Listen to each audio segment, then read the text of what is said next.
Sebelum melanjutkan, jangan lupa subscribe dulu, terima kasih. Bab 498 Kamu bebas pergi. Kata-kata Jiang Chen dan tatapannya yang acuh tak acuh hampir membuat Li Hao muntah darah. Dia adalah seorang jenius di Istana Asura, dan tidak pernah ada yang berani menyuruhnya pergi di depan begitu banyak orang. Ini merupakan penghinaan terhadap martabatnya. Jika kau tidak mau pergi, berhentilah menunjukku.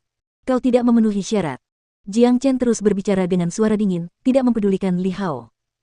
Membunuh penguasa pulau bukanlah tugasnya, dan Li Hao tidak berhak untuk menyuruhnya melakukan apa. Dibandingkan dengan Li Hao, Jiang Chen lebih menyukai penguasa pulau. Mengesampingkan kebencian macam apa yang ada antara Tuan Pulau dan Istana Asura, hanya keberaniannya saat menghadapi kematian saja sudah membuatnya layak dikagumi Jiang Chen. Ekspresi Li Hao sangat tidak sedap dipandang, tetapi dia tidak berani berbicara lagi. Bagaimanapun, Jiang Chen tidak hanya sangat kuat, dia juga memperlakukan musuhnya dengan sangat kejam. Jika Li Hao benar-benar memprovokasi Jiang Chen, dia mungkin akan mendapat masalah besar. Kupikir pemuda ini adalah pembantu Istana Asura, jadi mengapa dia tidak menunjukkan muka pada para jenius Istana Asura? Tidak bisakah kau lihat bahwa pemuda ini hanya diundang oleh Tan Lang? Seorang prajurit perkasa seperti ini secara alamiah sombong dan angkuh. Selain itu, dia bukan dari Istana Asura, jadi dia jelas tidak bisa menerima Li Hao menunjuknya. Dia masih sangat muda, namun sangat kuat. Biasanya, kami pasti pernah mendengar namanya, tetapi saya belum pernah melihatnya sebelumnya. Semua penonton berdiskusi satu sama lain. Dengan pertarungan hari ini, perhatian semua orang akan terfokus pada pemuda berbaju putih yang tiba-tiba muncul entah dari mana. Dengan kata lain, setelah pertarungan hari ini, nama pemuda ini pasti akan diketahui oleh semua orang di Chaotic Ocean. Ketika kepala pulau melihat Jiang Chen memarahi Li Hao, dia tidak bisa menahan rasa terkejutnya. Dia mengira pemuda ini adalah salah satu murid jenius Istana Asura, tetapi melihat situasi saat ini, sepertinya dia salah. Karena itu, dia tidak terlalu membenci Jiang Chen. Bicaralah, katakan apa yang tersembunyi di pikiranmu. Dengan begitu, kamu bisa tenang saat meninggal, kata Jiang Chen. Sang penguasa pulau menatap wajah Jiang Chen tanpa mengedipkan matanya. Setelah beberapa saat, akhirnya ia menghela napas panjang. Ia memiringkan kepalanya ke belakang dan menatap langit yang tak terbatas, air mata mengalir di wajahnya. Matanya tampak menyedihkan, seolah-olah ia telah tenggelam ke dalam jurang kenangannya. Namaku Zhuang Fan. Awalnya, aku bukan iblis, melainkan manusia. Dengan suara yang tenang dan stabil, Zhuang Fan berbicara. Kata-katanya menimbulkan badai dahsyat di tengah kerumunan. Di benak semua orang luar, Zhuang Fan adalah elang tempur, iblis sejati. Namun sekarang, dia secara pribadi mengakui bahwa dia awalnya adalah manusia. Ini sungguh tidak dapat dipercaya. Manusia dan iblis adalah dua spesies yang berbeda. Meskipun iblis dapat berubah menjadi bentuk manusia setelah berkultivasi hingga tingkat tertentu, garis keturunan mereka tetaplah iblis. Namun, garis keturunan Zhuang Fan ini telah berubah, mengubahnya menjadi iblis. Ini tidak bisa lagi digambarkan sebagai sesuatu yang aneh, itu hanyalah berita yang mampu membakar seluruh dunia. Banyak orang yang sangat ingin tahu bagaimana dia bisa mencapainya. Aku, Zhuang Fan, adalah manusia dari kota Qing. Aku punya istri dan seorang putra, dan aku menjalani kehidupan yang biasa-biasa saja namun bahagia. Namun, semuanya hancur dalam satu hari. 3 tahun lalu, bajingan Xiao Nanshan itu tiba di kota Qing. Dia terobsesi dengan kecantikan istriku, dan niat jahat pun muncul dalam benaknya. Suatu hari, bajingan itu masuk ke rumahku, dan dia memperkosaku. Aku menyaksikan semuanya dengan mataku sendiri. Arhahaha.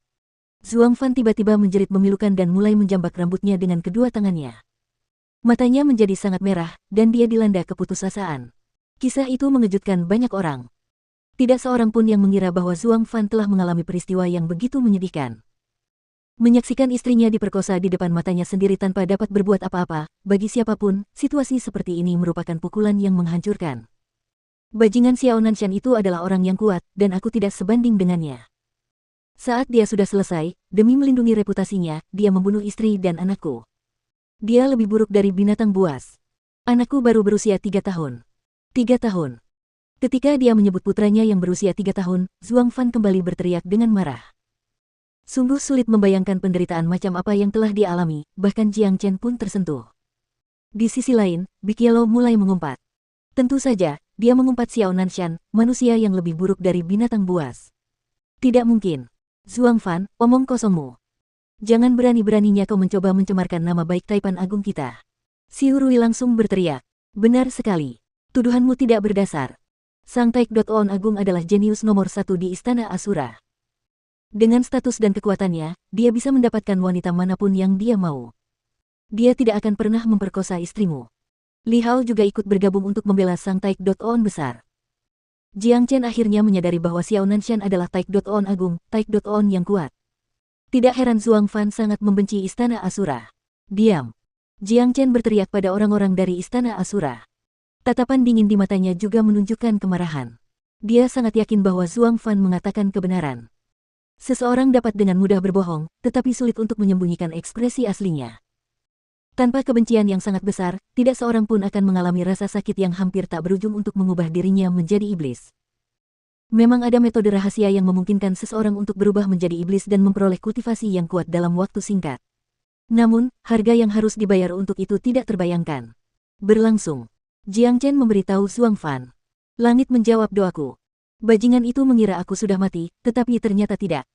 Aku terbangun 3 hari kemudian, dan ketika aku melihat jasad istriku dan anakku, aku merasakan keinginan kuat untuk mati. Aku mengubur jasad mereka di tebing, sehingga mereka bisa tetap bersama tanpa diganggu oleh siapapun. Dengan geram, aku ingin membalas dendam. Namun, musuhku adalah kepala dari semua 13 Taek-ons, dan istriku serta anakku telah meninggal, jadi tidak ada lagi arti dalam hidupku. Pada akhirnya, aku melompat dari tebing. Zhuang Fan tenggelam dalam ingatannya yang menyedihkan saat dia melanjutkan, aku terlempar ke kolam es. Bukan saja aku tidak mati, aku menemukan keterampilan rahasia. Bersama dengan keterampilan rahasia ini ada setetes esensi darah Combat Hawk. Keterampilan ini memungkinkanku untuk berubah menjadi iblis, dan itu memberiku kekuatan yang luar biasa. Namun, pada saat yang sama, aku terpaksa membayar harga yang mahal. Aku hanya punya 4 tahun lagi untuk hidup, tetapi meskipun begitu, aku menerimanya dengan sepenuh hati dan jiwaku. Selama aku bisa membalas dendam, aku bersedia membayar harga berapapun. Pada akhirnya, aku berubah menjadi seperti yang kulihat saat ini, dan datang ke Chaotic Ocean. Namun sayangnya, pada akhirnya, bahkan setelah berubah menjadi ini, kekuatanku masih jauh lebih rendah daripada bajingan Xiao Nanshan itu. 3 tahun telah berlalu, tetapi aku hanya seorang Raja Iblis kelas 2, dan impianku untuk membalas dendam terlalu jauh. Jadi, kau mengalihkan kebencianmu ke seluruh Istana Asura, berpikir bahwa bahkan jika kau tidak bisa membunuh Xiao Nanshan, kau setidaknya bisa membunuh beberapa orang jenius di Istana Asura. Jiang Chen berkata, sekarang, akar permasalahannya sudah jelas. Benar sekali. Setelah aku membunuh Taekwondo ke-13, aku tahu bahwa Istana Asura pasti tidak akan memaafkanku. Jadi, aku mengundang beberapa penguasa bajak laut lainnya dan berjanji akan memberikan mereka semua yang kumiliki, serta keterampilan rahasia. Rencananya adalah setelah kita membunuh semua jenius ini, mereka akan meninggalkan tempat ini dengan semua harta yang telah mereka temukan selama bertahun-tahun dan tidak akan pernah kembali. Zhuang Fan melanjutkan pengakuannya. Ini adalah syarat yang telah dijanjikannya kepada 5 raja bajak laut lainnya. Di antara ke-6 raja bajak laut ini, 3 di antaranya adalah manusia, dan mereka menunjukkan minat yang besar pada keterampilan rahasia yang memungkinkan Zhuang Fan berubah menjadi iblis dan memperoleh basis kultivasi yang luar biasa. Sedangkan untuk 2 iblis lainnya, mereka jelas tertarik untuk mempelajari lebih lanjut tentang keterampilan rahasia tersebut. Jadi, mereka juga setuju untuk membantu, berpikir bahwa mereka akan meninggalkan tempat ini setelah menyelesaikan misi ini. Namun nahas, saat hasil jerih payah mereka hampir matang, tiba-tiba muncul seorang pemuda berpakaian putih yang menghancurkan segalanya. Sungguh menyedihkan. Si Taekwondo Agung itu seperti binatang buas, ini sungguh mengecewakan. Benar sekali. Istrinya dan putranya terbunuh, dan kekuatan yang diperolehnya dari menukar nyawanya tidak dapat membantunya membalas dendam. Dia sungguh menyedihkan. The Great Taekwondo adalah binatang buas berwujud manusia. Mulai hari ini dan seterusnya, reputasinya yang hebat akan hancur total. Banyak orang dipenuhi dengan amarah yang mendalam, berduka atas pengalaman menyedihkan Zhuang Fan. Ayo, bunuh aku sekarang. Akhirnya aku bisa bersatu kembali dengan istri dan anakku.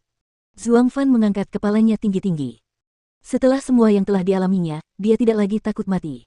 Kamu bebas sekarang. Jiang Chen menyimpan pedang suci surgawi dan memberitahu Zhuang Fan. Apa? Ekspresi Zhuang Fan menjadi kosong, dan dia menatap Jiang Chen dengan tidak percaya. Dia pikir ada yang salah dengan telinganya. Pemuda ini membiarkannya pergi. Bagaimana ini mungkin? Kau boleh pergi sekarang. Kau masih punya waktu 1 tahun lagi untuk membalas dendam, jangan menyerah. Jiang Chen berkata dengan nada acuh tak acuh. Tidak, kau tidak boleh membiarkan orang ini pergi. Dia telah membunuh banyak murid kita, dan bahkan mencemarkan nama baik Taipan Agung kita. Teriak si Urui. Menyadari bahwa Jiang Chen membiarkan Zhuang Fan bebas, ekspresi semua murid juga berubah. Mereka di sini untuk membunuh Zhuang Fan, dan jika Jiang Chen membebaskannya, itu berarti mereka harus kembali dengan tangan kosong. Guk gelombang. Big Yellow menyalak, lalu menggerakkan tubuhnya yang besar di depan Xiu Rui. Xiu Rui terkejut, dan tidak bisa menahan diri untuk mundur beberapa langkah. Setelah menyaksikan kekuatan anjing ini yang menakutkan, dia tidak berani meremehkannya. Kalian semua sebaiknya tutup mulut. Tak satu pun dari 13 Taipan adalah orang baik, dan kalian juga. Big Yellow sangat marah dan hampir memutuskan untuk menegakkan keadilan bagi Zhuang Fan. Tak seorang pun pernah memarahi para jenius ini seperti ini sebelumnya, apalagi seekor anjing. Mereka semua marah, tetapi tak seorang pun berani berbicara sepatah kata pun.